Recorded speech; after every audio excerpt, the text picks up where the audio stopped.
Hey everyone, welcome back to the channel. So the last two videos were about 90s and the 2000s, and so this one is similar, but it's only about the 80s. Personally, I didn't grow up in the 80s, but it seems like a really cool time, and obviously whichever decade it is, the dark side of this world always exists. And that's what we're going to be focusing on, the tragedies and disturbing backstories of the 80s. And just one more thing before we begin. You guys showed a lot of support and love on the last video regarding the names pronunciation problem I had. So in this one I'm mispronouncing every single name, and I hope that's okay. Nah, I'm just kidding. Actually, I did watch videos on almost all the cases to make sure I get the names right. And that's it for the intro, everyone. Now let's start the video. Enjoy. The first photo we got is the Janelle Matthews Christmas choir photo from 1984. Janelle Matthews was born on February 9, 1972 in Santa Barbara, California. Her birth mother was just 13 years old. A couple named Jim and Gloria Matthews adopted Janelle in March of that year. They already had another daughter named Jennifer. In 1978, the Matthews family moved to Greeley, Colorado. Jim worked as a school principal, and Gloria worked at a restaurant. On December 20th, 1984, Janelle was 12 years old. She was in the school choir and had a Christmas concert that night. Her friend Deanna Ross and Deanna's dad drove her home after the concert, around 8:15 p.m. They made sure she got inside and turned on a light. At the same time, her dad Jim was at Jennifer's basketball game. Gloria was out of state helping Janelle's sick grandfather. A little after 8:30 p.m., the phone rang at Janelle's house. She answered, spoke briefly, and wrote down a message. That was the last time anyone ever heard from her. Jim came home at 9:30 p.m. The garage door was open, but Janelle wasn't there. Her shoes and scarf were in the family room near a heater, where she liked to sit. Jennifer came home at 10 p.m., but Janelle was still missing. Jim called friends, but no one had seen her. He called the police at 10:15 p.m. The police found shoe prints in the snow outside, but someone had tried to cover them with a rake. There was no sign of a break-in or struggle. At first, the police thought Janelle's birth mother might have taken her. They secretly watched her, but found no proof. 13 years later, in 1997, the birth mother wrote a letter asking to visit Janelle. That's when she found out Janelle had been missing all that time. The police also looked at Jim Matthews, her father. They gave him a lie detector test and told him he failed, but these tests are not reliable. Jim said he didn't do anything wrong, and he was eventually cleared. The investigation continued for years, but found nothing. In 1994, Janelle was declared legally dead. Her parents later moved to the Philippines and then to Costa Rica. Jennifer moved away after getting married. Then, on July 23, 2019, 35 years later, a construction crew found human bones while working 15 miles from Janelle's home. Tests showed the bones were hers. She had been shot in the head. Sadly, no DNA or new evidence was found. In 2019, police looked into a man named Stephen Pankey. He had lived near the Matthews family back in 1984 and went to the same church. He had never been questioned before, but he often made strange comments about the case. He even told reporters he was a person of interest.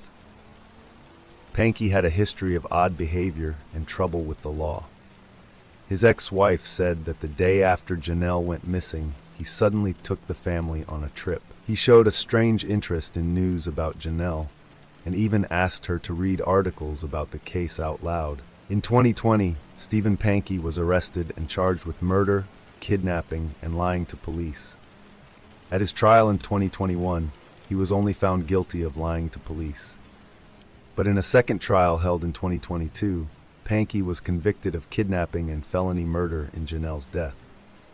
The judge sentenced him to life in prison with the possibility of parole after 20 years. Pankey has continued to insist he's innocent. He claimed that he was targeted unfairly and said he believes he'll be in heaven one day. For Janelle's family, the verdict was a long time coming, but it finally brought some peace and a sense of justice after nearly 40 years of heartbreak and unanswered questions. David Kirby on his deathbed, 1989. This photo is hard to look at, but it is very important. It is a picture of a man named David Kirby in the last moments of his life. He is being held by his father while his sister and niece are nearby. David was dying from AIDS. During the time when this photo was taken, people with AIDS were often treated badly. They were feared, ignored, and made to feel less than human. But this photo showed something different. It showed love, family, and pain all at once. It changed how many people saw the AIDS crisis. David was 32 years old. He had left his small town in Ohio to live in California. He was gay and became active in fighting for gay rights. When he found out he had HIV in the late 1980s, he called his family. Even though they had been distant, his parents welcomed him back and wanted to care for him. But when David went to a hospital in his hometown, he was treated very badly. Workers were scared of him. EMTs burned the inside of the ambulance after taking him to the hospital. People avoided touching anything he used. Local kids even talked about an AIDS monster being in town. So his parents found a better place called Paternoster House, a hospice in Columbus, Ohio. At this hospice, a young caregiver named Peta took care of David. Peta was kind, thoughtful, and gave David comfort. Peta was born Patrick Church, but most people knew them as Peta. They were half white, half Native American, and often presented as female, though born male. The photo was later published in Life magazine and got worldwide attention. It was also used in an ad by the clothing company Benetton. Some people were upset, saying the ad took advantage of David's suffering. David's father said the photo had a bigger purpose, to open hearts and change minds. After David died, Peta got sick too. The Kirby family took care of Peta as they had cared for David. They said there was never a question. They would be there for Peta, no matter what. Peta passed away in 1992. Judith Barcy, 1980s. For many children, childhood is a happy time full of fun and learning. But for some, it ends too soon. Judith Barcy was one of those children. She is best known as the voice of Ducky in The Land Before Time, a popular movie from the 1980s. But behind her sweet voice was a very sad story. Judith was born on June 6, 1978 in California. Her parents, Joseph and Maria, had moved to the U.S. from Hungary. Maria wanted her daughter to become a star, and Judith began acting when she was very young. She was first noticed at a skating rink when she was just 5 years old. A film crew saw her and thought she would be great in commercials. Her first job was a Donald Duck orange juice ad. Soon after, she was signed by a talent agency. Judith became very successful. She acted in over 70 commercials and several TV shows, including Growing Pains and The Twilight Zone. Her most famous roles were in The Land Before Time as Ducky and in All Dogs Go to Heaven as Anne Marie. Because she was small for her age, she often played younger children in movies. By the time she was 10, Judith was earning around $100,000 a year. This helped her family buy a home in Los Angeles. But even with her success, things at home were not safe. Her father, Joseph, had a hard time finding work and often drank too much. He would get angry and violent, especially when drunk. Friends and neighbors said he would often say scary things, like wanting to kill his wife or daughter. Joseph was also very jealous of Judith's success and did not want to lose control of her. He had been violent in a past marriage too. His first wife left him after he hurt her badly. Maria also tried to get help. In 1986, she called the police after Joseph threatened her, but she later dropped the case. Judith began showing signs of stress. She told friends she was scared to go home. She even started pulling out her own eyelashes, a sign of extreme anxiety. Her agent once found her crying before an audition. A therapist said Judith was in a very bad emotional situation and reported it to Child Services. There was a plan to help, but Maria decided not to go through with it. She thought she could handle it herself. Maria did rent an apartment so she and Judith could stay away during the day, but they still returned home at night. She had planned to leave Joseph and file for divorce. Sadly, that decision may have pushed him over the edge. On July 25, 1988, while Judith was sleeping, Joseph shot her in the head. Maria ran to see what happened, and he shot her too. For 2 days, he stayed in the house with their bodies. On July 27th, he set the house on fire and then took his own life. Their neighbors said she had always feared this would happen. Police found the burned bodies of Judith, Maria, and Joseph. Judith and her mother were buried at Forest Lawn Memorial Park.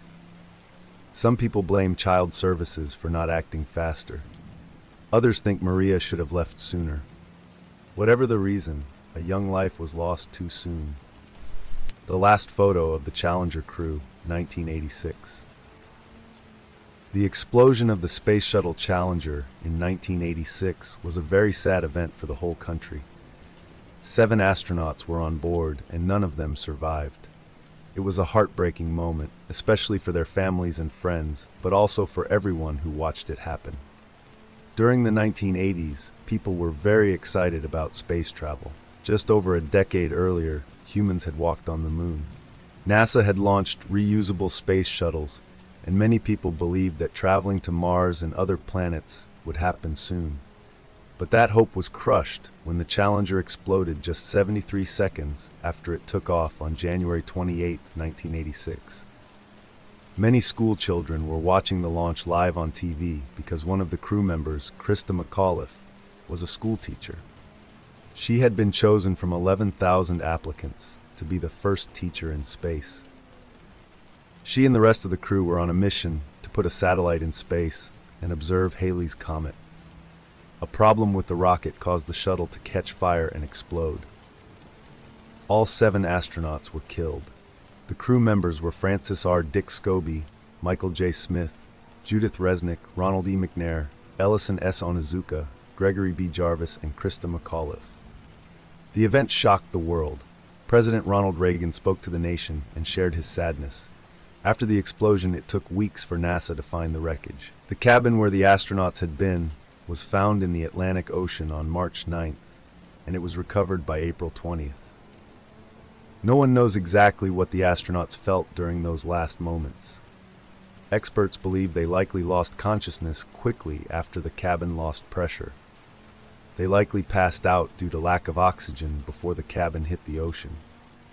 But it's also possible that some might have been awake for part of the fall, which lasted almost 3 minutes. Officials didn't share many details out of respect for the families. It was reported that the astronauts' bodies were badly damaged and could not be identified in the usual way.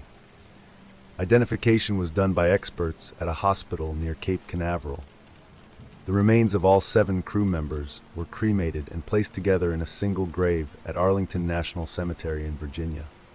2 astronauts, Scobie and Smith, also have their own individual graves in the cemetery. Many other tributes have been made in their honor. One important one is the Space Mirror Memorial at the Kennedy Space Center in Florida. This large black granite wall reflects the sky and has the names of astronauts who have died, including the Challenger crew. Golar Clan House, 1980s. In a quiet, wooded area near Wolfville, Nova Scotia, there lived a group of families known collectively as the Golar Clan. For over a century, these families lived in isolation, far from the rest of society. What happened there remained a secret for generations, until one young girl bravely spoke up, bringing the truth to light. The Golars lived in extremely poor conditions. Their homes were simple shacks without running water or electricity. Many of the children slept on the floor, and basic hygiene was difficult to maintain. The family survived by hunting, fishing, collecting wild berries, and relying on government support. Occasionally, they worked on nearby farms for extra income. While most people in the nearby town of Kentville knew of the Golars, very few knew what was happening behind closed doors. Unfortunately, harmful behavior had become normalized within the family across multiple generations. The children who did attend school started to notice that their home lives were very different from those of their classmates. One day, a young girl named Sandra opened up to a trusted adult at school. What she revealed shocked the community and led to a full investigation by child protection authorities and the Royal Canadian Mounted Police. Sandra's courage helped uncover decades of mistreatment and serious neglect. Authorities learned that many children in the Goller family had been experiencing harm for years, not just from outsiders, but from within their own extended family network. The investigation revealed that the adults in the family had kept these harmful traditions alive for generations. Some of the children had tried to speak up before, but they were not believed or were sent back home without proper intervention. This time, things were different. The stories of abuse were taken seriously. In total, 16 children were removed from the environment and placed in safe homes. They were given support, education, and care that they had never experienced before. As for the adults involved, the court system took over. Charges were laid and justice was pursued. Some in the community believed the family needed support and education. Others felt the actions were deliberate and deserved full accountability. What became clear was that these harmful behaviors were not just caused by ignorance. They were knowingly hidden and covered up. Even though the family had little education and lived apart from modern society, many of the adults understood that what they were doing was wrong. They made efforts to avoid detection, warned children to stay silent, and even made threats to ensure the secret stayed hidden. Sandra's courage helped put an end to something that had gone on for way too long. Air India Flight 182 bombing, 1985. On June 23, 1985, Air India Flight 182 left Toronto, Canada for Mumbai, India. The plane was a large Boeing 747 and was named Kanishka after an old Indian emperor. Before reaching Mumbai, the plane was supposed to stop in Montreal and London. At Montreal, Canadian officials checked the plane and removed 3 suspicious bags. Then the flight continued its journey. However, it never reached London. About 45 minutes before it was supposed to land, the plane disappeared from radar. There was no emergency call, no signal, just silence. The last known location was near the coast of Ireland. Rescue teams were sent, and they found pieces of the plane in the sea. The plane had exploded in the air. All 329 people on board died. Only 131 bodies were recovered. Canada suspected that the bombing was linked to the Khalistan movement. A year earlier, in 1984, the Indian Army had entered the Golden Temple in Amritsar to remove Khalistani militants. Many people were angry about that event, especially in the Sikh community. Canada believed that this bombing was an act of revenge. But despite this, only one person was ever punished. The main person behind the attack was never convicted. The mastermind behind the attack was a man named Talwinder Singh Parmar. He was a Khalistani terrorist and started a group called Babar Khalsa. He moved to Canada in 1970 and became a Canadian citizen 6 years later.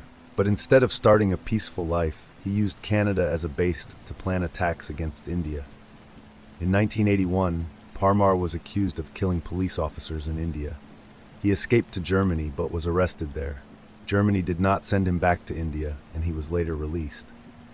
India then asked Canada to extradite him, but the Canadian Prime Minister at that time, Pierre Trudeau, refused. His reason was that India did not respect the Queen enough. By 1985, after the Golden Temple attack, Parmar was angry and wanted revenge. Many in Canada's Indian community had heard rumors. Some even warned others not to fly Air India. Canadian intelligence knew about these warnings but did not act. Parmar found someone to help build the bomb, a man named Inderjit Singh Rayat, a car mechanic. He made 2 bombs. One was put on Flight 182 and another on a different flight going to Tokyo. The second bomb exploded early and killed 2 baggage workers in Japan. A man using the name Manjit Singh bought a ticket but never boarded the flight. He tricked the airline into putting his bag, containing the bomb, on the plane. Airport security failed badly. The sniffer dogs were not there, X-ray machines were broken, and even when a handheld scanner beeped, the staff didn't understand it. After the bombing, Parmar escaped to Pakistan. He was later arrested in India in 1992, but died in police custody. Canada then focused on 3 others, Rayat the bomb maker, Ripudaman Singh Malik, and Ajaib Singh Bagri. But witnesses were silenced or killed. One journalist who had proof was murdered. In the end, only Rayat was convicted, and even he was charged with manslaughter, not terrorism. The others were set free. The investigation took 20 years and cost $130 million. It was the most expensive trial in Canada's history, but it brought very little justice. One former Canadian spy said he had warned the government about a possible attack that weekend. Still, no action was taken. Canada later denied his claims. After the attack, Canada's Prime Minister gave condolences to India. This was strange because 280 of the victims were Canadian citizens. Most were of Indian origin, but they were still Canadian. Only 24 victims were Indian nationals. It wasn't until 2010 that Canada officially apologized. But even today, the ideas behind the attack still exist. Back then, it was Pierre Trudeau who protected Parmar. Now it is his son, Justin Trudeau, facing similar criticism. Lisa McVeigh's school photo, 1980s. Lisa McVeigh was just 17 when her life changed forever. In 1984, she was struggling with a painful home life. After years of abuse, she felt hopeless and planned to end her life. But one night, as she rode her bike home from work, a man grabbed her at gunpoint. His name was Bobby Joe Long, a dangerous serial killer who had hurt many women. Blindfolded and tied up, Lisa was taken to Long's apartment. For 26 hours, she endured terror. But instead of giving up, Lisa stayed calm. She pretended to care about Long, saying she could be his girlfriend. She talked about her sick father, hoping to make him feel sorry for her. Slowly, Long started to trust her. When allowed to use the bathroom, she memorized details and left fingerprints everywhere. She listened carefully to sounds outside like highway noise to guess where she was. Her quick thinking gave police clues later. Finally, Long drove Lisa to a quiet area and let her go. She ran to her grandma's house, but no one believed her story. Frustrated, Lisa went to the police. At first, they doubted her too, until Sergeant Larry Pinkerton listened. He showed her a photo of his daughter and promised to help. Lisa described Long's face, which she felt while blindfolded, his red car, and other details. Police realized she described their main suspect.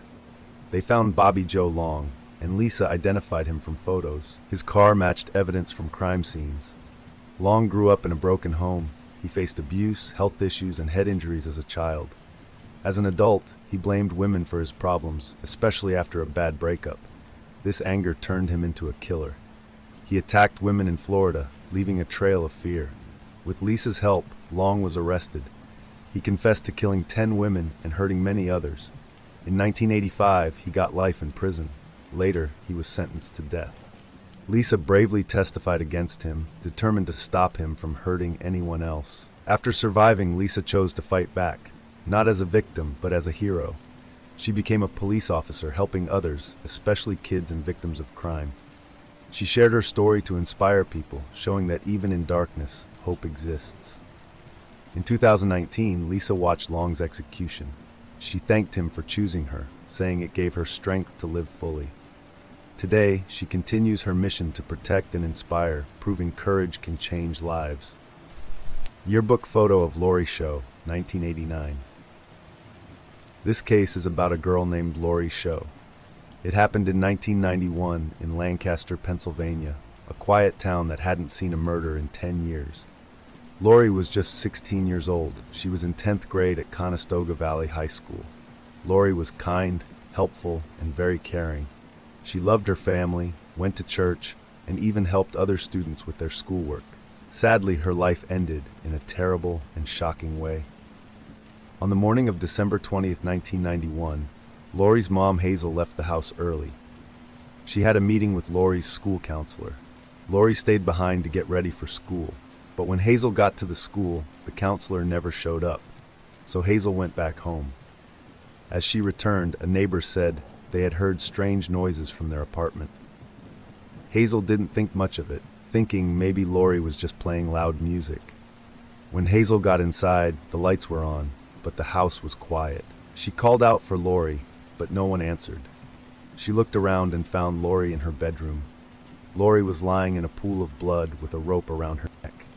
Hazel ran to the kitchen, grabbed a knife, and cut the rope. Lori had a deep cut on her throat and other injuries, including stab wounds. But Lori was still alive for a short time. She told her mother, "Michelle did it." She repeated it over and over again. Lori soon died in her mother's arms. Michelle, whose full name was Lisa Michelle Lambert, was 19 years old. She had a history with Lori. Months earlier, Michelle had started threatening Lori because she believed Lori had ruined her relationship with her boyfriend, Lawrence Butch Youngkin. Michelle even called Lori at home and showed up at her job to yell at her. Lori had briefly dated Lawrence, but stopped seeing him after saying he had assaulted her. Michelle was angry and obsessed. She kept bothering Lori and even attacked her in public once. She told Lori that if anything happened to her baby, she would kill her. In December, Michelle did just that. Michelle, her friend Tabitha Buck, and Lawrence were all arrested. Lawrence admitted he had dropped Michelle and Tabitha off at Lori's house that morning. He claimed he thought it was just a prank, but he helped them after the murder by washing their clothes and getting rid of the knife. Michelle first blamed Tabitha, saying she didn't want to hurt Lori. Then she blamed Lawrence, saying he forced her to do it. Police didn't believe her and charged both Michelle and Tabitha with murder. Michelle gave birth to a baby girl while waiting for her trial. She was sentenced to life in prison. Lawrence was not charged with murder at first, in exchange for testifying. But later letters between him and Michelle showed he had lied, so his deal was canceled, and he also went to prison. Later, Michelle claimed she was framed and had been abused by police. This led to another trial. A judge released her from prison, but many people disagreed. After 10 months of freedom, she was sent back to jail. In a later trial, Tabitha finally told the truth. She said she held Lori down while Michelle killed her. Michelle then changed her story again, blaming Lawrence. But evidence and letters proved Michelle had planned the murder. In the end, all three were found guilty. Lori's death was a sad result of jealousy, anger, and lies. Johnny Gosch captivity photos, 1982. It was a Friday night in 1982. The Gosch family was at a high school football game, cheering from the stands. Their 12-year-old son, Johnny Gosch, told them he was going to buy popcorn. But Johnny never came back. His father, John, went to look for him. He found Johnny talking to a police officer under the bleachers. Everything seemed fine, so the family left the game and went home. At 1:30 in the morning, the phone rang. This wasn't unusual, as they had gotten wrong number calls before. But this time, instead of saying wrong number and hanging up, John listened. No one knows who the caller was or what was said. That morning, Johnny got up early to deliver newspapers. Usually his dad went with him, but that day Johnny asked to go alone. He took their dog with him and pulled his red wagon full of papers through the quiet neighborhood. Neighbors started calling the Gosch home. They said their newspapers hadn't been delivered. John went out to look for Johnny. He found the red wagon still full of papers 2 blocks away from their house. The family dog was tied to it, but Johnny was gone. The police didn't arrive for 45 minutes. Noreen, Johnny's mother, was upset by how slow they were to respond. Other paperboys said a man had pulled up in a car and asked them all for directions. After he drove off, another man on foot came out from between 2 houses and followed Johnny. Johnny didn't scream or call for help. He just disappeared. Search teams were formed right away. Some searched the city, while others looked in nearby parks. But Noreen said the police chief didn't take things seriously. At one park, he stood on a picnic table, shouting through a megaphone that Johnny was just a runaway. Even though police later listed the case as a kidnapping, they first treated Johnny like he had simply run away. This mistake made the search harder. Johnny's parents refused to give up. They told the public about their missing son and asked people to watch for him. A few months later, there were reports that Johnny was seen in Oklahoma. People said they saw a boy being dragged by 2 men, yelling for help. Years later, Johnny's photo appeared on milk cartons across the country. He was one of the first missing children to be featured this way. But even with all that attention, no new clues were found. Whoever took Johnny seemed to know exactly what they were doing. There were no clues left behind. More children went missing. Then came reports of 2 major scandals, the Franklin scandal and the Finders cult, both linked to child trafficking. Some people involved were said to be powerful figures in America. Victims who spoke out were often ignored, jailed, or even died under strange circumstances. One victim, Paul Bonacci, said he had been taken into the same sex ring as Johnny. He even said he was forced to help in Johnny's kidnapping. Years passed. Then in 1997, Noreen said something shocking happened. One morning, she heard a knock at her door. When she opened it, Johnny was standing there with a man. Johnny looked at the man for permission before speaking. He told his mother that he had been held by a group of child traffickers. He explained how they operated, then left without saying where he was going or how to find him again. In 2006, Noreen found photos left at her door. The photos showed 3 boys tied up and gagged. She believed one of the boys was Johnny. Police said the boys in the pictures had no connection to the case, but Noreen disagreed. To this day, she believes her son is still alive. The case remains unsolved. Johnny's story is one of many. It raises questions about how many more children have gone missing while the world looked away. Diane Downs and her children, 1983. Diane Downs was a mother from Oregon who did something that shocked everyone. On the night of May 19, 1983, she drove her 3 children to the emergency room in Springfield, Oregon. One of her daughters, Cheryl, who was 7 years old, had already died from a gunshot wound. Her other daughter, Christy, who was 8, and her son, Danny, who was 3, were also shot but were still alive, though badly injured. Diane herself had a gunshot wound on her arm. She told the police that a man with messy hair had tried to steal her car and shot all of them. But the police soon began to suspect that Diane was lying. Diane's story did not make sense. For example, she seemed very calm at the hospital, which was strange for someone who had just been attacked and had lost a child. She had wrapped her own arm, but had done nothing to help her bleeding children. There was blood on the outside of the car, suggesting that Cheryl might have been shot outside the car, not inside like Diane claimed. Also, there was no sign that the gun was fired from outside the car. A witness even said that Diane was driving very slowly to the hospital, not fast like someone in a panic would. Diane kept changing her story, and when police looked deeper, they found more problems. Diane owned a gun that matched the bullets used in the shooting. She had told different people that she kept a .22 caliber handgun. That was the same kind of gun used to shoot her children. Even though she said she had thrown the gun away long before the shooting, investigators found empty bullet casings in her home that matched those used in the attack. Before all of this happened, Diane had a troubled life. She was born in 1955 in Arizona. Her mother was just 17 years old when she had Diane. Diane said her mother didn't pay much attention to her and only cared about keeping her father happy. Diane claimed that her father began sexually abusing her when she was 12 years old. Once, while he was trying to assault her in a car, a police officer pulled them over, and Diane lied to protect him. After that, the abuse stopped. When Diane was 15, she met a boy named Steve Downs. Her parents didn't like him, so she liked him even more. They got married in 1973 after her father threatened Steve with a gun. Diane thought marriage would give her the love she was missing, but Steve became distant. Diane later said she had children because she wanted to feel loved. She gave birth to 3 children, Christy in 1974, Cheryl in 1976, and Danny in 1979. Steve didn't want more kids and had a vasectomy, but it failed. Diane got pregnant again but chose to have an abortion. Their marriage didn't last, and they divorced in 1981. After the divorce, Diane worked at the post office. She started having affairs with different men, and once became a surrogate mother for money. She was paid $10,000 to carry a baby for someone else, and she lied about her medical history to get selected. After the baby was born, she didn't show any love or interest in it. Diane soon fell in love with a married co-worker named Robert Knickerbocker.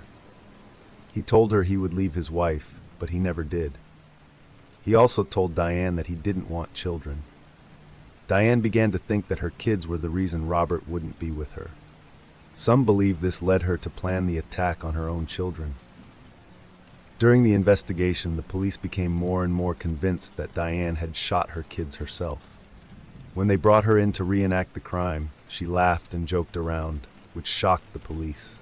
Meanwhile, her daughter Christy, though very young and still recovering from her injuries, was able to speak. When asked what happened, she bravely said, "My mom shot me." Doctors noticed that Christy looked scared whenever Diane visited her in the hospital. While she was awaiting trial, Diane became pregnant again. She said she needed a baby to make up for losing her other children. In 1984, she was found guilty of murdering Cheryl and trying to kill Christy and Danny. The judge gave her a life sentence plus 50 years in prison. The judge also said Diane would never be allowed to get out on parole. Even though she was in prison, Diane didn't give up trying to escape. In 1987, she managed to break out and was free for 11 days before she was caught again. She said she had escaped to try to find the real killer, but no one believed her. After that, she was placed in a high-security prison where she would be watched more closely. Over the years, Diane has gone to parole hearings and tried to convince people she is innocent. She blames the police for setting her up and says she didn't hurt her children. But her stories keep changing, and she still doesn't show any signs of being sorry. Her two surviving children, Christy and Danny, were adopted by the family of the prosecutor who put Diane in prison. They do not want anything to do with her. Christy has had trouble with her speech ever since the shooting, and Danny is now in a wheelchair because of his injuries. The fourth child Diane had during her trial was given up for adoption. That child grew up and later said that Diane was a monster after learning the truth about her. Today, Diane Downs is still in prison. She continues to say she didn't do anything wrong, but no one believes her. The evidence is too strong, and her own daughter's words helped put her behind bars. People couldn't understand how a mother could do something so terrible to her own children. A story of a woman who put her own wants above everything, even the lives of her kids. Lori Dan, 1980s. On May 20th, 1988, Lori Dan shocked the Chicago area with a day of violence. She set fires, gave people poisoned food, shot children, and took a family hostage before ending her own life. This is the story of how things reached that point. Lori Dan, born Lori Wasserman, was born on October 18, 1957, in Chicago, Illinois. Her father was an accountant, and her mother stayed at home. She had an older brother named Mark. The family first lived in a working-class area, but later moved to Glencoe, a wealthy suburb. As a child, Lori was quiet and liked playing outside with boys. She didn't talk much and was sometimes made fun of for how she looked. In school, she needed special education classes and was bullied. She also showed signs of obsessive-compulsive disorder, like touching things over and over or focusing too much on numbers. Mental illness ran in her family, especially on her mother's side. In 4th grade, her parents paid for surgery to fix her ears to stop the teasing.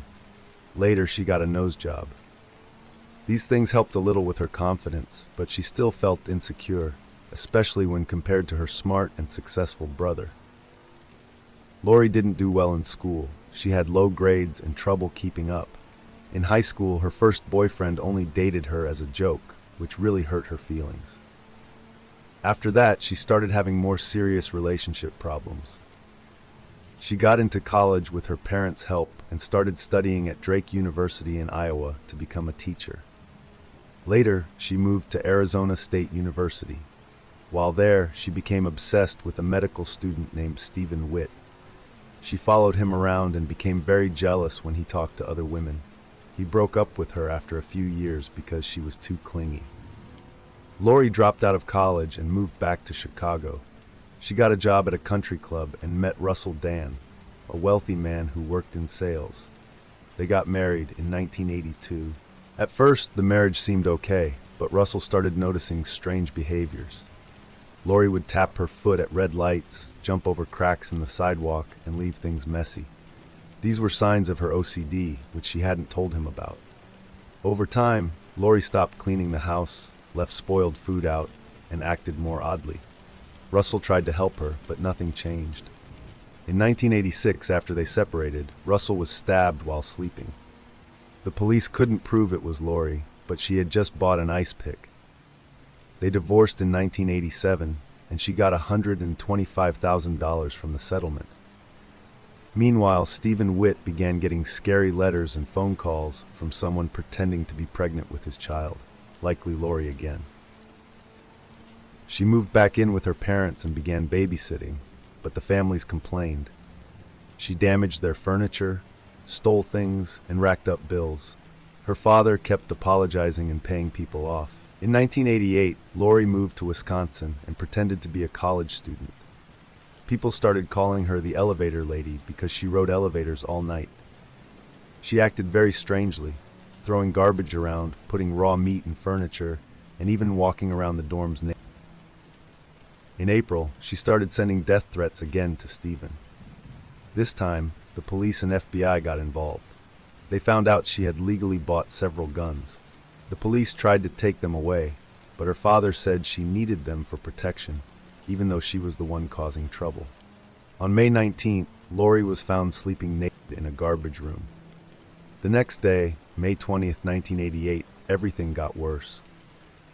That morning, Lori made Rice Krispies treats and juice boxes filled with poison, arsenic she got from a college lab.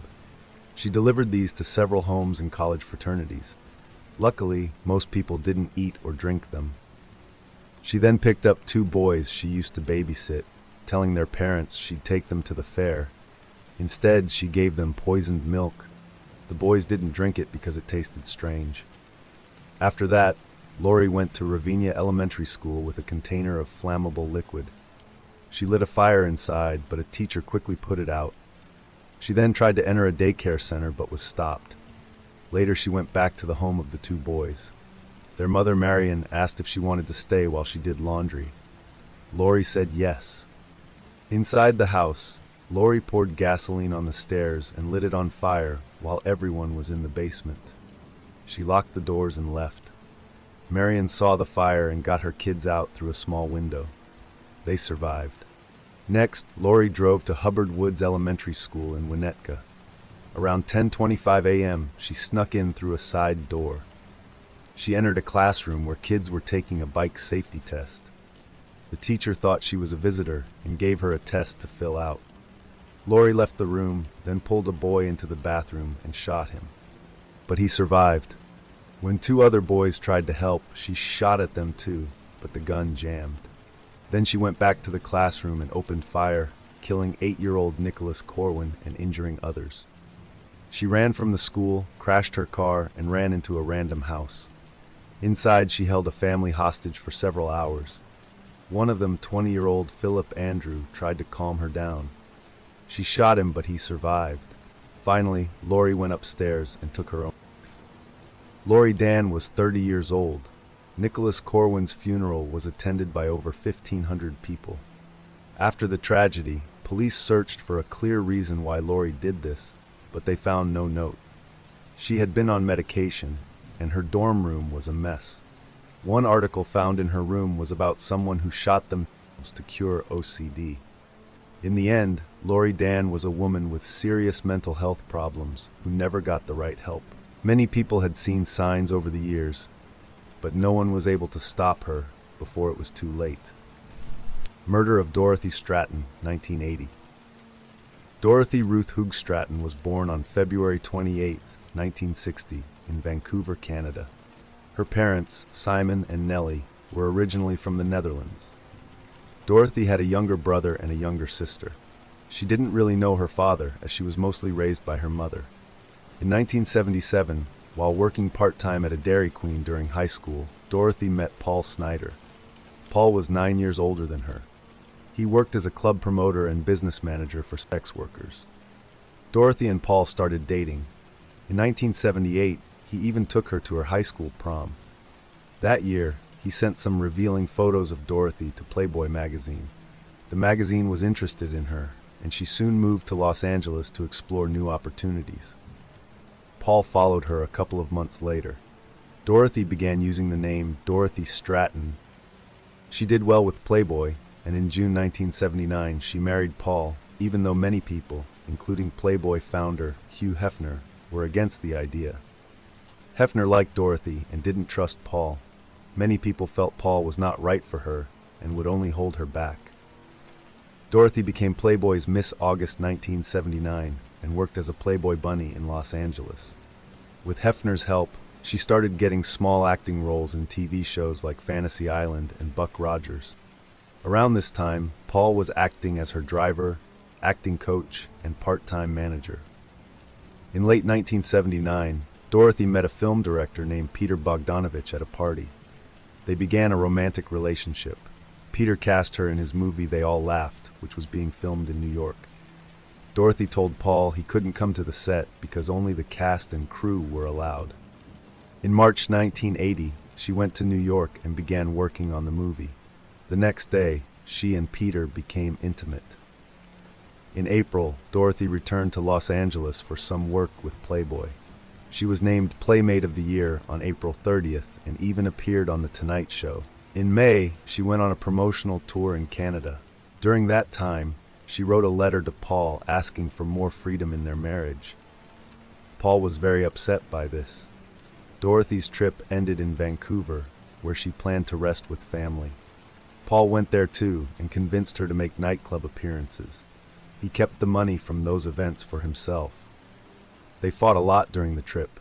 Dorothy even suggested giving up her career to return to a simpler life with Paul, but he refused. She went back to New York to finish the movie, and Paul went back to Los Angeles. Dorothy later stopped answering Paul's calls and wrote him a letter saying they were now separated, both physically and financially. Paul emptied their joint bank account and sold some of her things. He even hired a private investigator because he believed she was having an affair with Peter, which she was. In July 1980, after filming was done, Dorothy and Peter went to England for a short vacation. Then, she moved into Peter's mansion in Los Angeles. On August 14, 1980, Dorothy visited Paul at his house to talk about money. She brought $1,100 as a first payment. Paul's roommates left that morning, leaving the two alone. Within an hour, Paul shot Dorothy in the face with a shotgun, killing her. Later, he took his own life. When the roommates came home that night, they found the bodies. Both Hugh Hefner and Peter Bogdanovich were heartbroken by the news. Dorothy was known as shy, hardworking, and sensitive. Many believe she did not realize how talented and beautiful she really was. Sadly, it seems that many people around her, including Paul, Peter, and even Hefner, were more focused on what they could get from her than truly helping her. Kirsten Costas and Bernadette Prati, 1984. Bernadette Prati was born on September 20, 1968, and lived in Orinda, California, a town near San Francisco. Her family was middle class. Her father was a retired engineer, and her mother stayed at home. Bernadette had 5 brothers and sisters. She went to Miramonte High School and was described as an average-looking girl who was somewhat popular. However, she felt insecure because many students around her were richer. Bernadette wanted to be part of the popular crowd. She tried out for the cheerleading team and the yearbook staff in 1984, but didn't make it. Still, she joined the swim team, worked in the school office, and was accepted into a group called the Bobbies. The Bobbies were like a club for popular girls at school. Another girl at the school was Kirsten Costas. She was also born in 1968 and came from a wealthy family. Her father worked as an executive, and her mother also stayed at home. Kirsten was very popular, confident, and pretty. She got on the cheerleading team and was also in the Bobbies. Bernadette admired her, but also felt jealous. On June 21, 1984, Bernadette called Kirsten's house. She lied to Kirsten's mother, saying there was a dinner for the Bobbies on Saturday and that Kirsten was invited. This was not true. There was no dinner. Bernadette wanted to trick Kirsten into going out with her. She only said she was a Bobby, not her real name. On the night of June 23rd, Bernadette told her parents she was babysitting. Her dad dropped her off at a neighbor's house, and she used their car, a yellow Ford Pinto, to drive to Kirsten's home. She picked Kirsten up and later told her there was no dinner, just a party. Kirsten got upset and left the car. Kirsten went to a nearby house where she used the phone to call her parents, but they weren't home. The man who lived there, Alex Arnold, offered to drive her home. As they drove, he noticed a Ford Pinto following them. It was Bernadette. When they reached Kirsten's house, her parents still weren't home, so she started walking to another neighbor's house. As she walked, Bernadette came up to her with a knife. Kirsten backed away and told her to leave, but Bernadette stabbed her multiple times. Alex saw the attack but thought it was just a fight. He chased the Pinto in his car but couldn't catch it. Kirsten managed to reach a neighbor's door and asked for help. She was taken to the hospital but sadly died at 11:02 p.m. The police started an investigation. They knew the attacker drove a Ford Pinto and was a blonde teenage girl. They interviewed over 300 people and looked at 750 Ford Pintos. Eventually, they found out Bernadette's family owned one. She had lied about babysitting, but at first the police believed her. She even passed a lie detector test, though these tests are not reliable. The FBI got involved and created a profile of the killer. It matched Bernadette closely. When the police realized they hadn't checked her alibi, they did, and found out she had lied. Bernadette still denied everything, but later wrote a confession note to her mother. She said she was ashamed and scared. Bernadette told the police she hadn't planned the murder. She was angry and hurt because Kirsten made her feel small. The knife was already in the car. She was charged with second-degree murder and sent to juvenile prison for a maximum of 9 years. She served 7 years, got out in 1992, changed her name, and disappeared from the public eye. This case was later made into a TV movie called Death of a Cheerleader, released in 1994 and remade in 2019. Ricky Kasso, 1984. In the summer of 1984, a tragic event in Long Island, New York, shocked the world. A 17-year-old boy named Gary Lauwers was found dead in a shallow grave in Estacaya Woods, just outside Northport. His body had been stabbed and mutilated so badly that he was barely recognizable. His body was covered with sticks and leaves, and it was clear that this was a crime unlike anything the local community had ever seen. The police found his body after a local teenager anonymously tipped them off. The media at the time blamed heavy metal music for the crime, and the police pointed to the growing drug problem in the 1980s. But the real cause was a troubled individual named Ricky Kasso, also known as the Acid King. Ricky's story begins in Huntington, New York, where he was born on March 29, 1967. As a teenager, Ricky was good at sports. By middle school, he was no longer motivated and began smoking weed. Eventually, he dropped out of school. His father, a local high school teacher and football coach, was very disappointed. He wanted Ricky to become a football star, but Ricky had no interest in the sport. His father became abusive, and Ricky was eventually thrown out of the house. With nowhere to go, Ricky began running away from home and lived on the streets of Northport. He slept in cars, garages, and even friends' houses. To cope with his troubled life, Ricky turned to drugs, including marijuana, PCP, and LSD, which earned him the nickname Acid King. He openly declared his love for drugs, saying that he enjoyed the fantasy world they gave him. Ricky's drug use became so bad that he moved out of his family home permanently. He dropped out of school and began spending time with other teens who looked up to him because he was always carrying drugs. Ricky and his friends found a shack to live in, where they would spend their time getting high. Ricky became obsessed with Satanism, often reading books about witchcraft and the occult. He even started talking about suicide and how he believed it was the ultimate high. His parents, desperate to help him, admitted him to a psychiatric hospital, but nothing seemed to work. Ricky's behavior only got worse. In 1984, the situation took a deadly turn. Ricky's troubles with Gary Lauwers began when Gary stole drugs from him at a party. Gary took 10 bags of PCP from Ricky's jacket while he was passed out. After Ricky found out, he confronted Gary. Though Gary gave back 5 of the bags, he still owed Ricky for the rest. Ricky, angry, beat Gary up multiple times. One night, Ricky invited Gary to hang out with him and some friends. They went to Azteca Woods where they smoked drugs including PCP and LSD. Things quickly escalated. Ricky attacked Gary, biting him on the neck and stabbing him in the chest. He continued to stab Gary between 17 and 36 times. Gary's eyeballs were even sliced out. During the attack, Ricky made Gary say, "I love Satan," but Gary refused and instead said, "I love my mother." After Gary died, Ricky and his friends covered the body with branches and leaves. The police soon focused on Ricky and his friends, and they were questioned. Ricky had a history of strange behavior like digging up a grave and stealing a skull for a satanic ritual.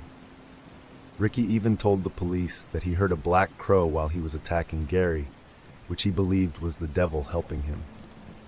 The case was eventually solved when a 16-year-old girl named Lori Wall called the police after Jimmy, one of Ricky's friends, confessed to her about the killing. The media at the time pushed a narrative about Satanism and heavy metal music being to blame for the murder, but it was clear that Ricky's troubled past and his drug abuse were the real causes. Ricky was arrested and charged with murder, but before he could go to trial, he took his own life in jail. His death left the case unresolved for a while. His friend Jimmy Troiano was also charged as an accomplice, but was later acquitted. The case became well known, and over the years, documentaries, books, and even songs have been made about it. The case also became part of a larger panic in the 1980s and 1990s, where people believed that satanic cults and heavy metal music were corrupting young people. While it's easy to point fingers at music and Satanism, it's clear that Ricky's crime was the result of a lifetime of abuse, poor choices, and addiction. Cherry Mahan's disappearance, 1985. Cherry Ann Mahan was born on August 14, 1976, in Saxonburg, Pennsylvania, USA. She had short brown hair, hazel eyes, and a scar on her left arm from a dog bite. On February 22, 1985, Cherry was 8 years old. She had gone to school like normal. That day, she wore a gray coat, blue denim skirt, blue leg warmers, and brown boots. After school, Cherry took the bus home. Several other kids were also on the bus. They said they saw her get off at her usual stop. From the bus stop, she only had to walk about 150 yards to her home. Her stepfather heard the bus arrive and went outside to wait for her. He couldn't see the bus stop from the house, but he could see the driveway she always walked up. He stood outside expecting her to appear within minutes, but she never came. At first, the family thought maybe she got held back at school or took a later bus. They waited until 4:30 p.m. to start calling neighbors and her friends' families, but no one had seen her. Her family then went out to search the area but couldn't find any sign of her.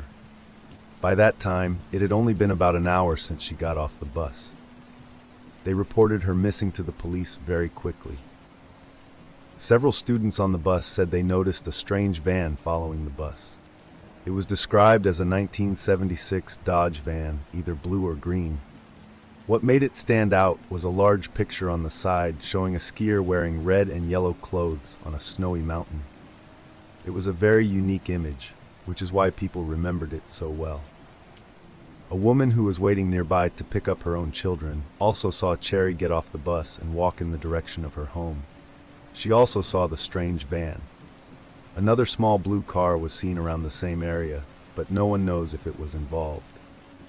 Sadly, no one saw Cherry get into any vehicle, and she seemed to just disappear in the short walk from the bus stop to her house. Police searched for the van, but never found it. They followed many tips and leads over the years, but none led to real answers. Years later, someone said they saw a woman who looked like an age-progressed photo of Cherry as an adult. This woman had been adopted and didn't know her birth family, so she agreed to take a DNA test. Sadly, the test showed she was not Cherry. In 1992, Cherry's family made the very hard choice to declare her legally dead. It was a heartbreaking decision. They received money from her life insurance, but instead of keeping it, they gave all of it to the National Center for Missing and Exploited Children to help other families. If she were alive today, Cherry would be 43 years old. Even after more than 30 years, no one knows what happened. It's one of the saddest and most confusing cases. Franciscan priest murders, 1980s. In the early 1980s, two Catholic priests in the western United States died under very strange and scary circumstances. These events happened between 1982 and 1984 and remain unsolved to this day. The first priest was Father Ronaldo John Rivera, a Franciscan priest working at a church in Santa Fe, New Mexico. On the night of August 5, 1982, a man calling himself Michael Carmelo phoned the church. He claimed his grandfather was dying and asked for a priest to come and perform last rites near a rest stop in Waldo. Father Rivera agreed to go. He was last seen leaving in his brown 1974 Chevy Malibu. A few days later, his body was found in a field near Interstate 25. He had been shot in the stomach and strangled with what looked like a wire coat hanger. His car was later found far away, out of gas, and his last rites kit was missing. The FBI stepped in to help. A profile of the killer suggested the motive might have been revenge. Police looked at a few suspects, including a man who had just gotten out of prison, but they were all ruled out due to lack of evidence. The second case was Father John Patrick Kerrigan, a priest who had just moved to Ronan, Montana. He was last seen on July 20th, 1984, and failed to show up to church the next morning. A few days later, bloody clothes and a coat hanger were found near Flathead Lake. His car, also a brown Chevy Malibu, was found with his wallet still full of cash, a bloody shovel, and a pillowcase inside. Although his body was never found, people believed he had also been murdered. The items found at the scene were eerily similar to the Rivera case. Both had the same type of car, both had coat hangers involved, and both were about 58 years old. Soon after Kerrigan went missing, a teacher named Curtis Holman also disappeared nearby. His car was found just 40 miles from where Kerrigan's car had been. Holman's brother believed the cases were connected, but police found no solid proof. Later, it was discovered that Father Kerrigan had spent time in a special church retreat in New Mexico for troubled priests. This place helped clergy dealing with personal issues, including problems like addiction or inappropriate behavior. The church never said why Kerrigan had been sent there, but in 2015, a list of abusive clergy was released, and his name was on it. This led people to think his murder might have been an act of revenge. Even though both priests had similar deaths, not everyone agrees they were connected. Some officers thought a drifter with mental health issues might be responsible. Others believed it could be someone seeking revenge. Over the years, many suspects were considered, including a man in jail in New York who had been in New Mexico at the time and had a grudge against priests. He even once stole from the same church where Father Rivera worked. Still, nothing was proven. In 2020, a writer who studied Kerrigan's case suggested he might not be dead at all. He believed Kerrigan may have staged his own disappearance with help from the church, but again, there is no clear proof. To this day, no one knows exactly who killed Father Rivera or what happened to Father Kerrigan. Despite many leads, tips, and theories, the mystery remains unsolved and may stay that way forever.